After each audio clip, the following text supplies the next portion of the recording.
Hello mga ka-legit Davercads, another updates po tayo ngayong araw kung saan ang istasyon di umano na kinakausap ng Tape Bulaga, mukhang nagdadalawang isip at may rejection. Ang lahat ng yan, but before that, if you haven't subscribed yet to my YouTube channel, please don't forget to like, share, and subscribe at i-hit mo na rin ang notification bell for more showbiz updates. Bago tayo magpatuloy sa ating mga updates ngayong araw, of course, nais ko po muna magpasalamat sa lahat po ng mga legit viewers, subscribers, and legit Davercads po natin na lagi nag-aabang at nakaantabay sa lahat ng ating mga updates. Maraming salamat po sa inyong panonood at palagi ang pagsubaybay, no? At salamat din po sa araw-araw ninyong pagtitiwala at pagpili po dito po sa ating channel. Salamat sa inyo pong trust. At ngayong araw nga ay napansin natin na talagang syempre po araw-araw naman binubusog tayo ng mga legit Davercads at ng TVJ sa lahat ng mga pasabog nila. Pero how many days na rin nating napansin na talagang ito pong si Miss Karen Ice Troop ay binigyan po nila ng sariling portion, diba? Kasi marami po kasi nagsasabi sa comment section na parang medyo na left out po itong si Karen. Kasi nga diba pagtapos pumasok ni Miss Atasha Mulak dito po sa show, parang hindi na muling nabigyan pa ng malaking break or nabigyan ng parang pagkatapos manalo kasi ni Karen, parang hindi na masyadong umingay yung pangalan niya, no? So pero dahil po dito marami nagre-request na dapat daw i-cater ng TVJ production ang talent po nitong si Miss Karen. So bilang pagbibigay ng importansya din dahil part din po siya ng legit Davercads. Isa po siya sa mga talagang pinapakanta siya, kinikater talaga. Kumaga pinakinggan po ng TVJ production yung request ng maraming mga Davercads. Kaya kung mapapansin niyo sa umpisa pa lang ay pinapakanta na si Karen. So, kailangan lang talagang may pasabog si Karen eh. Kailangan po kung kaya niya pong sumayaw, sabayan niya ng sayaw at sabayan niya yung mga jokes and kung gaano kawiti yung mga kasama niya. Magsishine po itong batang ito lalo, no? May talent naman po siya.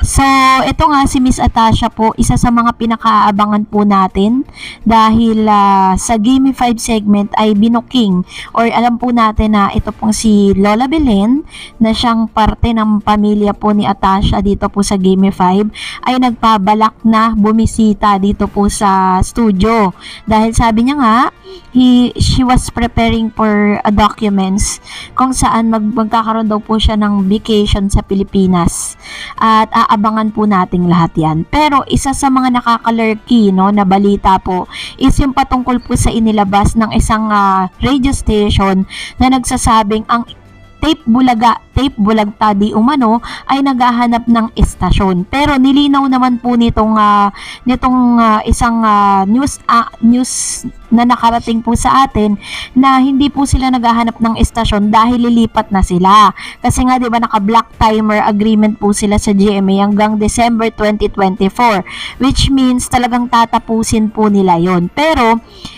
parang dun po sa lumalabas na news, kung i-elaborate nyo siya, kung i-analyze nyo siya, bakit po kayo naghahanap ng panibagong istasyon samantalang dito pa lang sa GMA hindi nyo na po kayang pataasin yung inyong rating.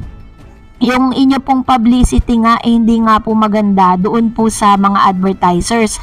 Kukuha pa ba naman sila ng panibago, no? So, kaya po ito po yung isa sa mga biggest reason kung bakit po nagdadalawang isip yung istasyon na kinakausap nila. According po doon sa isang news, twice na po nagkaroon ng meeting, no? Pag-uusap patungkol po dyan.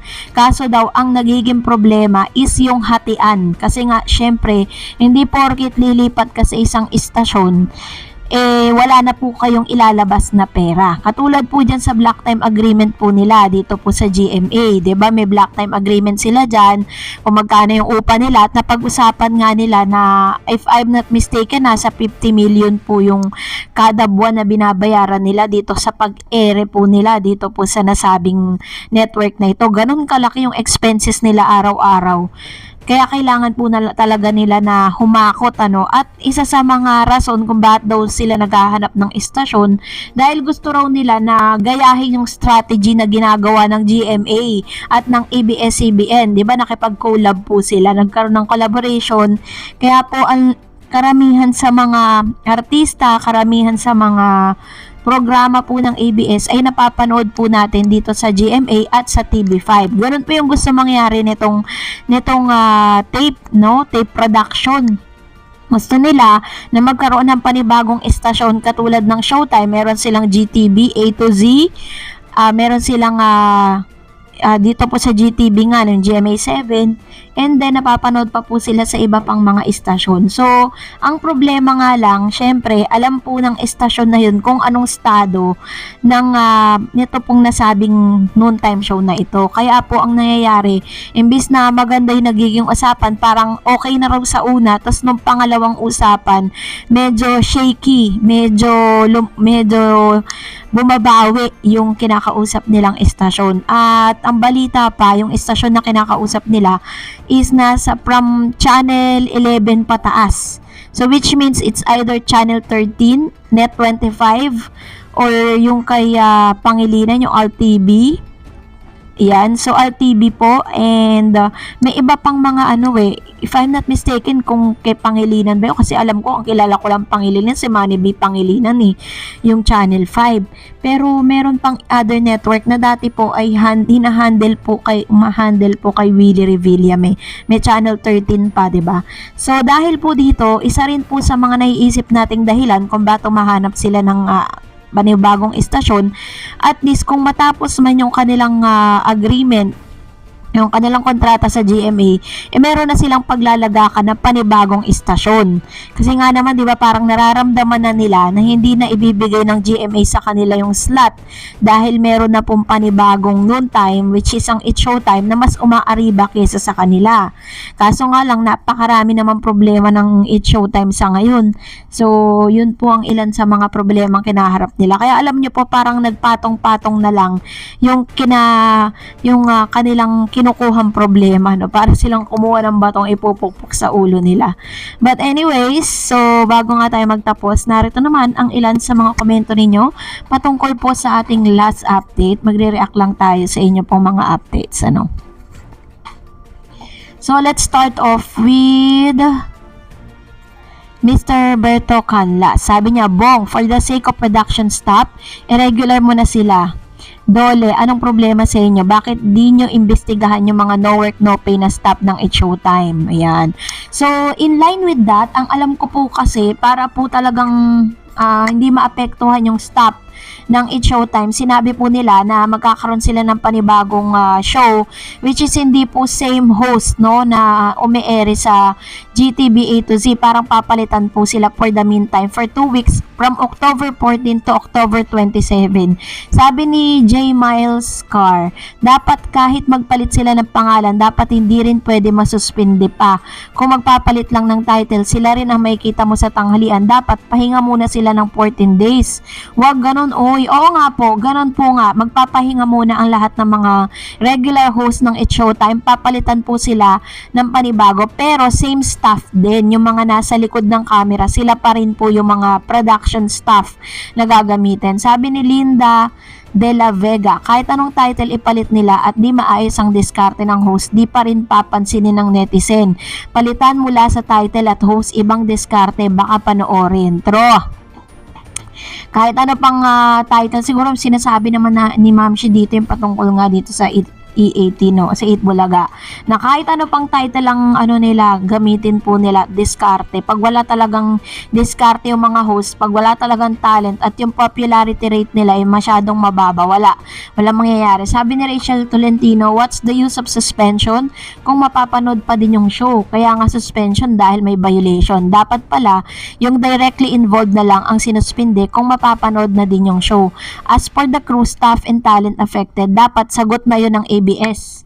imbes na kontrolin, kinukonsente pa si Vice. Dapat nung pinapaulit ni Vice yung act at pinapalagyan pa ng background music right there and then pinagsabihan na dapat siya. Ayun nga ang mali sa kanila kasi parang ang taas kasi ng tingin nila din dito kay Vice Ganda. Kaya parang hindi nila masaway. So, it only shows sa tama pala yung mga sinasabi ng ilan patungkol sa kanya, no? Yung mga dating naging host nila doon na parang medyo bossy-bossy nga itong si Vice Ganda. Diyan po sa kanilang show. Sabi naman po, alam ko po si Mr. or Mrs. Malyari to. Ang message, papalit ang pangalan. iTape Incorporated at ang show ang ABS-CBN niya ng Mr. Cuties. Pa-shoutout naman, palagi ako nakatutok sa vlog mo. Ayan.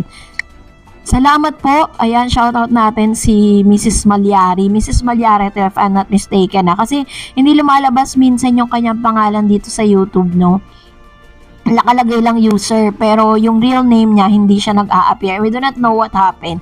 But anyways, maraming salamat po sa inyong mga komento. Please mag-comment lang kayo sa comment section natin na related po sa ating latest updates. And of course, kung hindi ka pa nakapag-like, share at nakasubscribe, please don't forget to like, share, and subscribe. And please follow me on my Facebook page, DarEdsTV. God bless everyone.